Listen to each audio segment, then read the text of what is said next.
একেবাৰে উপায়হীন হৈ পৰিছে এই মাত্ৰ মহাকাল আবিৰ্ভাৱ হয়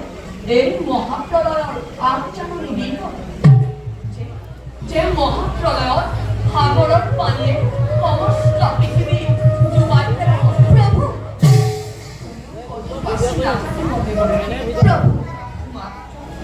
মাত্ৰ দৈত্য আৰু অক্ৰূৰ আৰু ভয়ংকৰ হৈ উঠিব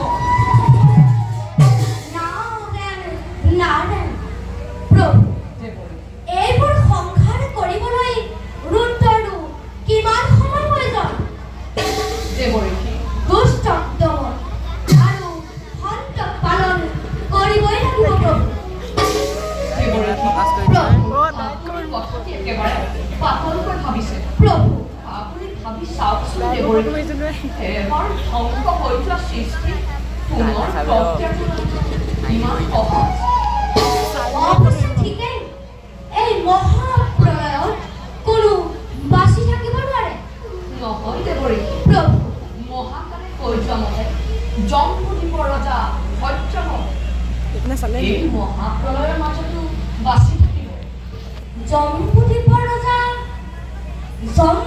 ৰজা সত্যমত হয় দেৱৰী নাৰায়ণ নাৰায়ণ প্ৰভু সত্যমত মহা ধাৰ্মিক ৰজা তেওঁৰ দ্বাৰাই পুনৰ সৃষ্টি ৰক্ষা কৰিব পাৰিব কিন্তু কেনেকৈ দেৱৰী প্ৰভু মহাপ্ৰলয় আৰম্ভ হোৱাৰ আগতে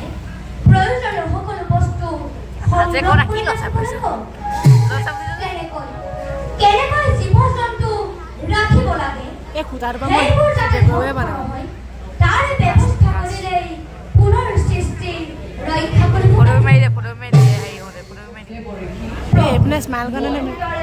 পৰিকল্পনা কৰিছে ব্যৱহাৰ কৰিব